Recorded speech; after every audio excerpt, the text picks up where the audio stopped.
Hey, Bass Geek here, and today I'm going to show you my Humminbird Helix 10 sonar GPS settings that I use to vertical fish with.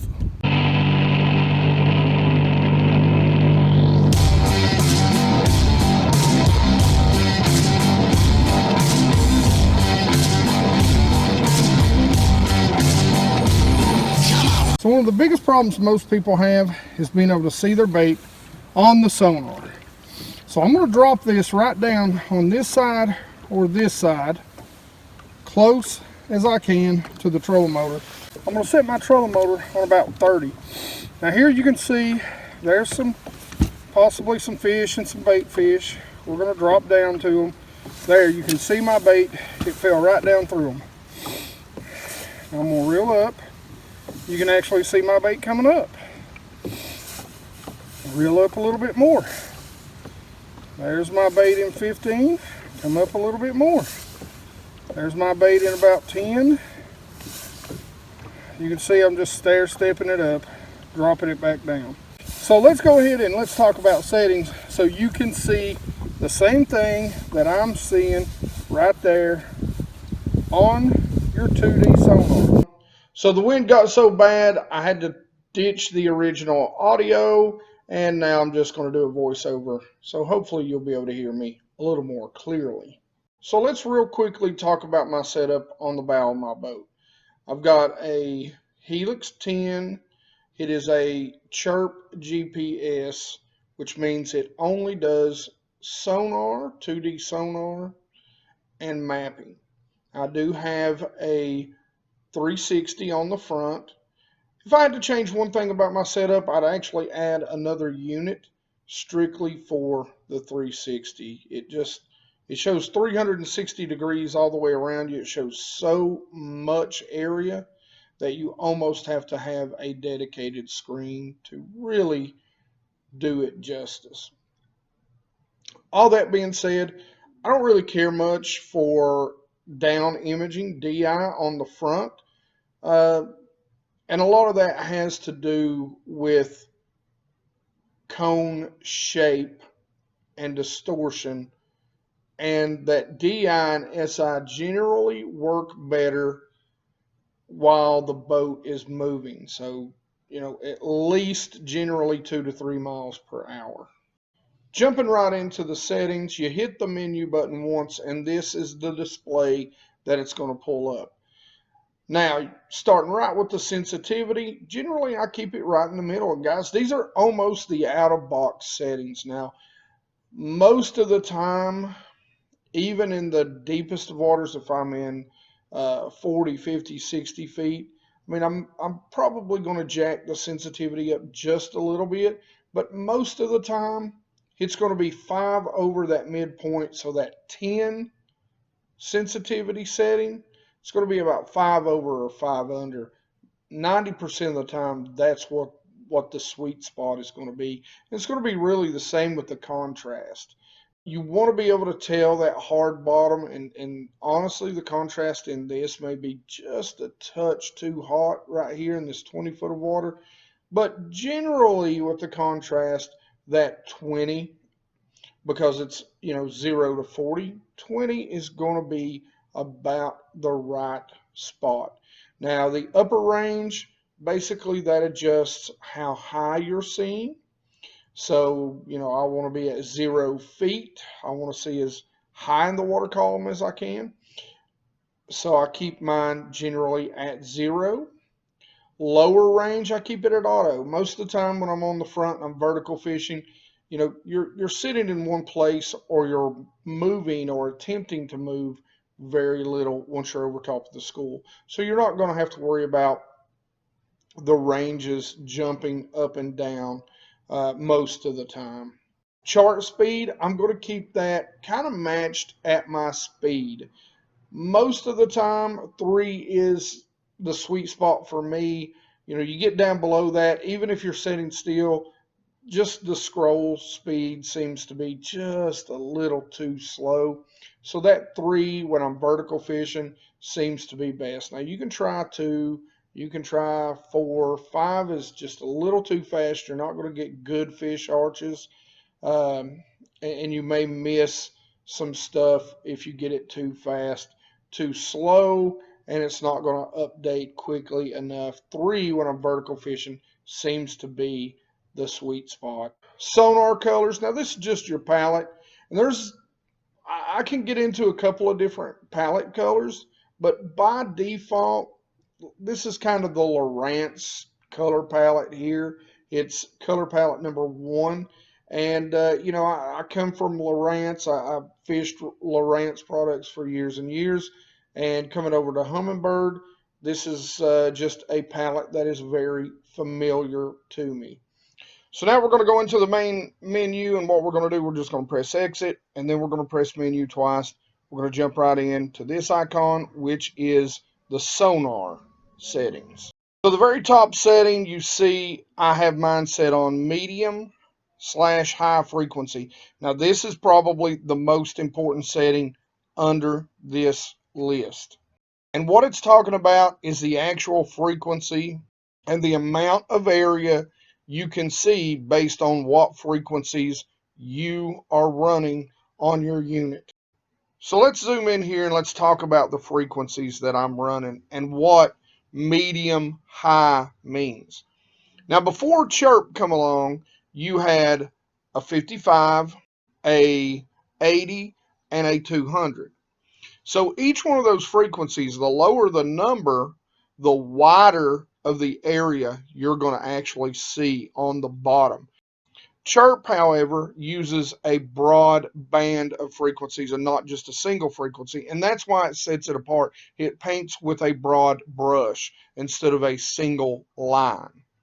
That's why you get a better picture of what's on the bottom. You get a better picture of what's in the water, is that chirp uses a broad band of frequencies. Now, let's talk about cone size. 2D, the cone is a circular cone. DI and SI, it's a very fine sliver. We'll talk about that later. So, for example, the 75, 95, or the 80, if you don't have chirp, it actually would be a 1-to-1 return. So 1 foot down, you're seeing 1 foot of area on the bottom. 2 foot down, you're seeing 2 foot of area on the bottom. 10 foot down, you're seeing 10 foot of area on the bottom. Now the high frequency, you move it up and you run that 200 or that 175 200, that cone size shrinks to a 3-to-1 cone versus a 1-to-1. So with the 200 or the 175 to 225, if you go down three feet, if you're in 3 foot of water, you're only seeing 1 foot of the bottom. If you go down 21 feet, you're only seeing an area that is 7 feet around. Now, a lot of guys are going to tell you that's the better way to do it because you're seeing a more accurate what's directly under the boat, what's directly, what you're directly dropping on. But for beginners, or if you don't have an Ultrex, the wind's blowing, trust me, put it on medium high. You've seen me catch a lot of fish. You've seen the pictures. If you haven't seen my Instagram, go back and look, or my Facebook. Go make sure you go follow and see, the stuff that I put out there of fish reacting to my baits. It's going to give you a little more cushion, a little more play to be able to learn how to do this and see your bait as it's dropping to the bottom.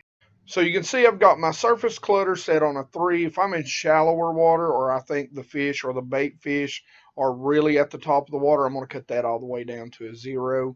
It just eliminates some of the clutter from wind or dirty water or whatever, cavitation from the trolling motor or boat at the surface of the water. So 2D switch fire mode, 90% of the time I'm going to run that in clear mode. Used to be called clear mode, I think, and jigging mode, but most of the time if you switch over to max mode, it's going to be if you're in really deep water. They've got so good, though, the clear mode works great. Most of the time I'll just turn up the sensitivity if I want to see more things, fish, or whatever in the water until my screen begins to just clutter up. If you switch it over to max mode, you really need to set those sensitivity settings down quite a bit, and especially depending on the clarity of the water. Fish ID I leave off. Fish ID sensitivity, since I leave fish ID off, I just leave it at the default settings.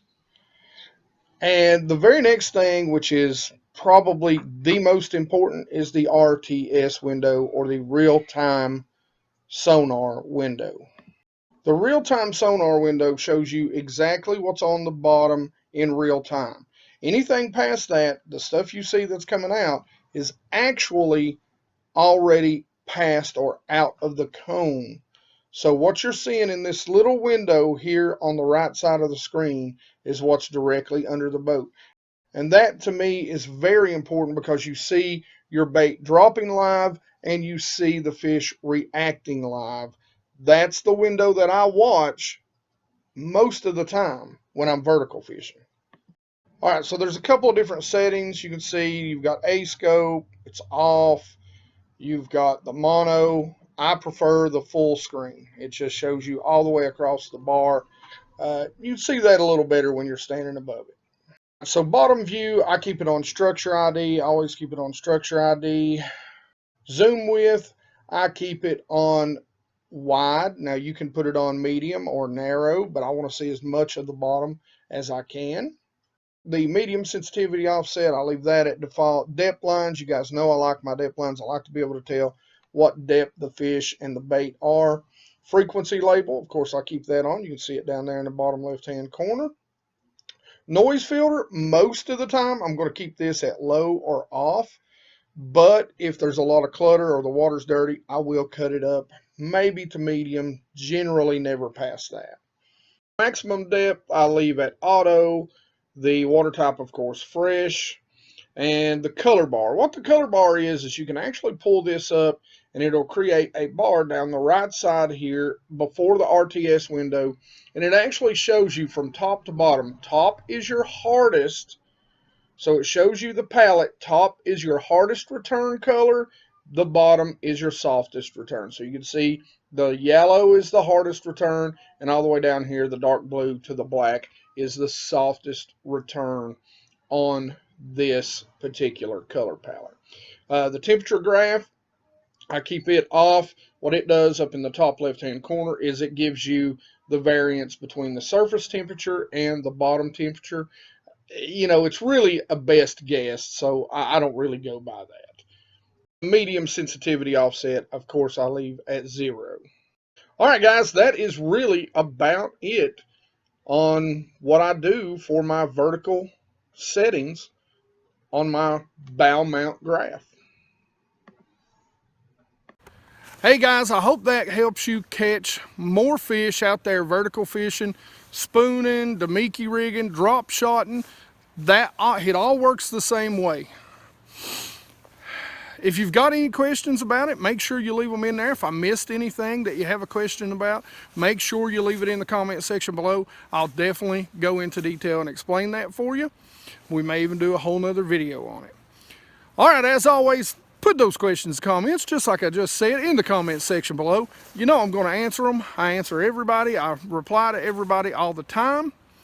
Like it if you like it. Don't forget to subscribe. Make sure you ring that bell so that you know when these videos are coming out and you can watch them. You guys rock. So let's get out of here. It's cold.